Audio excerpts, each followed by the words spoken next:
құрметті жолдастар, мен алдымдағы роликтерімде айтқанмын, осындай жігіттер бар.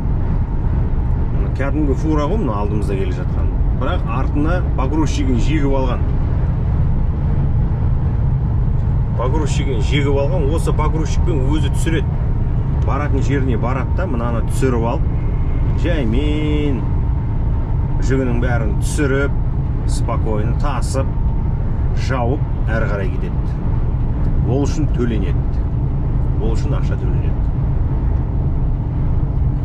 Осы әнімізбен жолдастар әрі қарай кетіп бара жатырмыз. 167 шақырым қалды. Баратын жерімізге дейін 2 сағат әлі алдымызда. Құдай қалса 2 сағаттың ішінде жетеміз. Жаймен бара жатырмыз, Құдай деп.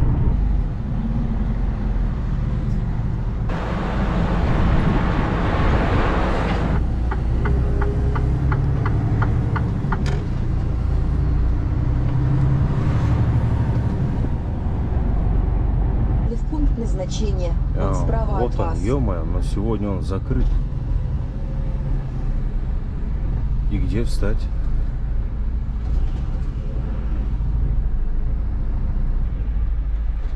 Стандор. Так, что это за карта? Ё-моё.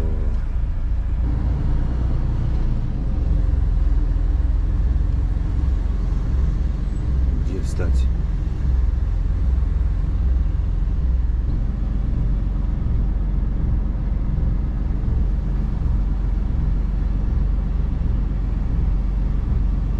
Так, құрметті жолдастар, жеттік әйтеуір. Мына здание ғой, мына сол жағымызда. Бірақ жұмыс істемейді. Сағат бітті ма, жұмыс уақыты бітті ма, бітті, бәрін тастайды, үйіне кетеді bu жақта адамдар. Так, ертең азанда сағат 7-де тұрып алып, спокойно барып,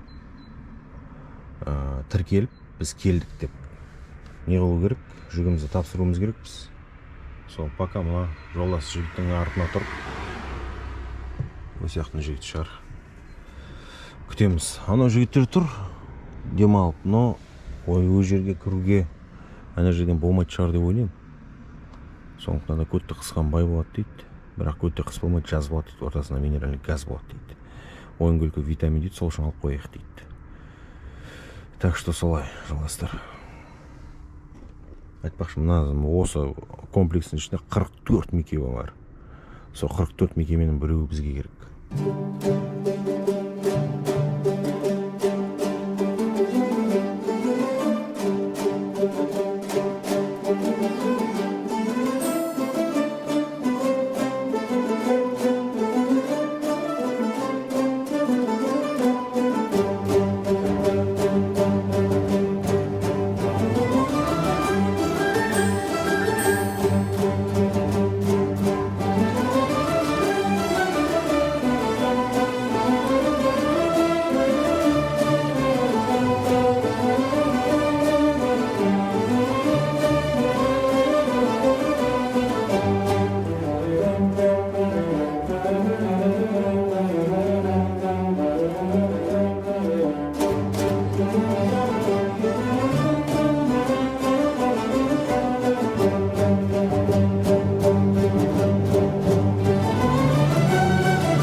Алдымызда кетіп бара жатқан жолдас жігіт нені әкеліп берді. Қағазымда ішінде принтері бар екен, распечатать етіп. Сонымен бірге Minden деген қалаға кетіп бара жатырмыз. Сол қалада өзіміздің жаңа контейнер аламыз. Сол контейнерді алып алып әрі қарай кетеміз. Ежерегім Алла. Күн асып тұр, ё-майо. 13 градус көрсетіп тұр. Жаз келе жатыр уже. Мынау енді біздің алдында неде көрсеткендей, обзорында көрсеткен Volvo Black and Green деген серия 500 күшті. Енді жыртат десе жыртаған глушаған қырсын айғырдың несі сияқты шошайып тұрған 2 метр.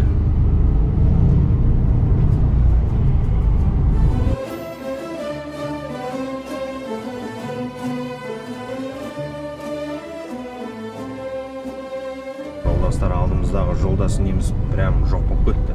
2 светофордан қалып қойғанмын, уже жоқ. Орып бара жатқан Шымкентке қарай. Шаш артқа қайырылды. Байқап жүру керек. Камера көп, кейбір жерлерге тығып қойған. Штраф біздікіндей емес, сойып салады әкесін аузын. Мамалатып қораға тығып жібереді. Бір штрафының өзі 100 евро, 150 евро. Шашың жетпейді ғой, оның бәрін төлеп шығуға. Так что айғырдың басын шамалы қаттырақ ұстау керек. Әйтпесе кейде шығып кеткісі керек те бүйтіп.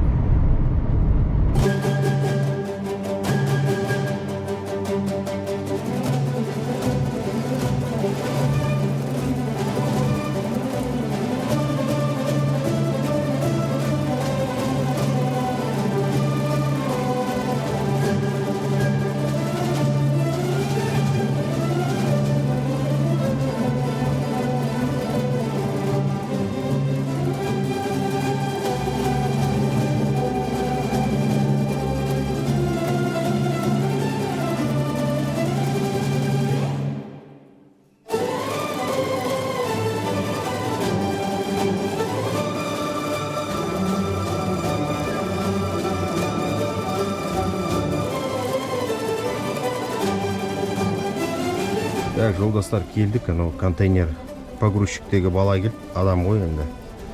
Бірдеме дейді да, мен айтам, түсінбеймін сені. Сөйтті де Вартон дейді. Турын планыңды берді.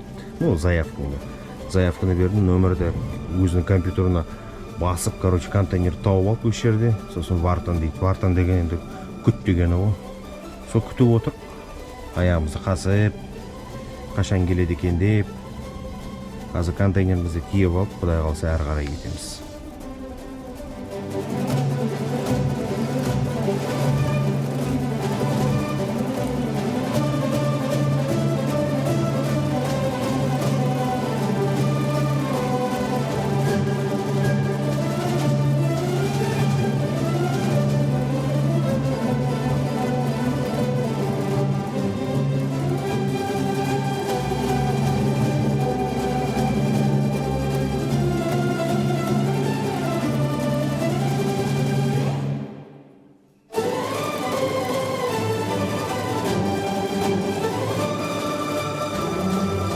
Европада қазір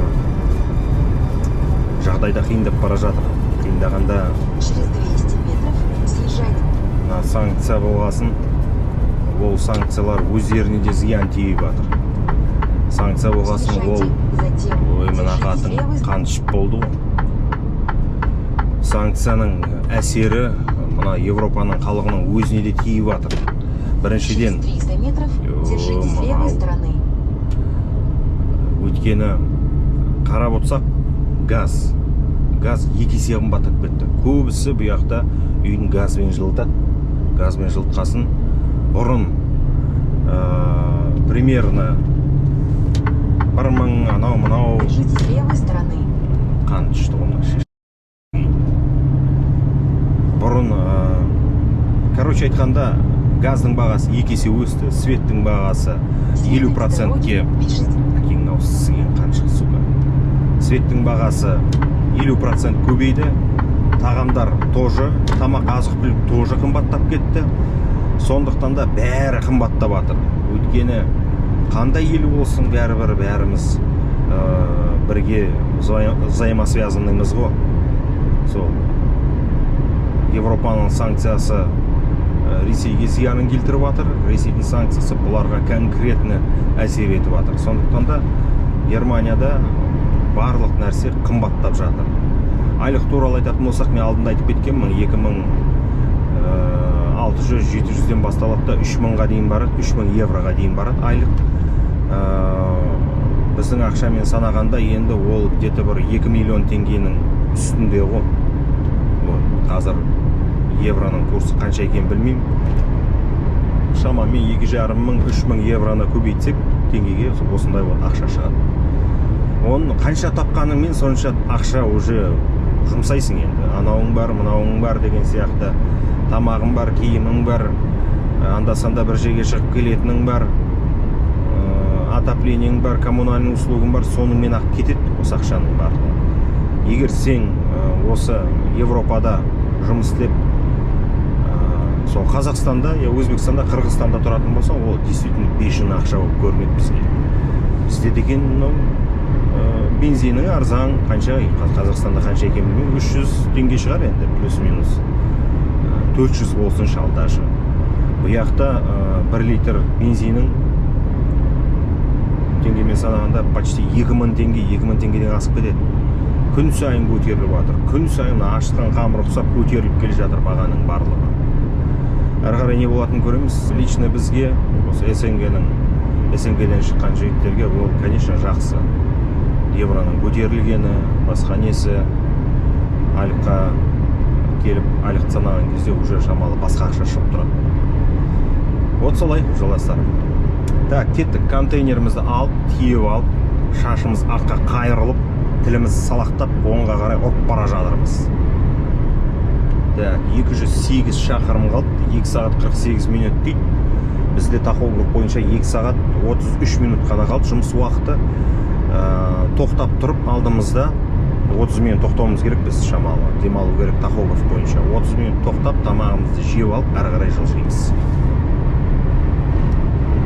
Алдымызда келе жатқан біздің бірге жұмыс істейтін жолдас жігіт неміс қой, енді только немісше ғана сөйлейді. Басып кетті, ё-моё, жоқ. Ол бірінші келіп, бірінші тиеп алып шығып кеткен. Ұрып бара жатқан шығар бір жерде, тоже шашы қайырылып артқа.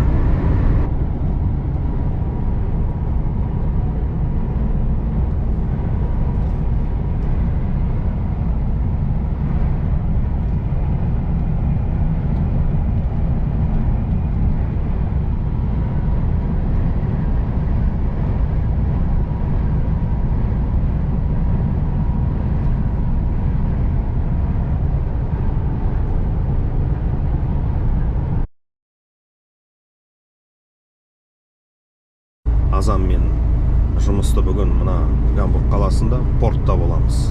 Бүгін шамалы бір тәжірибе алу керек. Сондықтан да қала бойынша жұмыс істейміз. Қазір мына алып бара жатқан полуприцебімізді тапсырамыз. Тапсырып болғасын басқа жерге барып, Репейн деген жерге барып, бос контейнер аламыз. Бос контейнер алғасын оны басқа жерге барып, жүк тиейміз. Жүк тиегесін оны базаға алып келіп, ол контейнерді тастап, әрі қарай осы жолмен, осы маршрутпен әрі қарай кете береміз. Бүгін тыныш, жел ондай жоқ десек те болады. Температура +1, жаймен өзі, жаймен көктемде өзінің уже күшіне еніп келе жатыр. Сол осы тойғанымызбен кеттік жолдастар әрі қарай.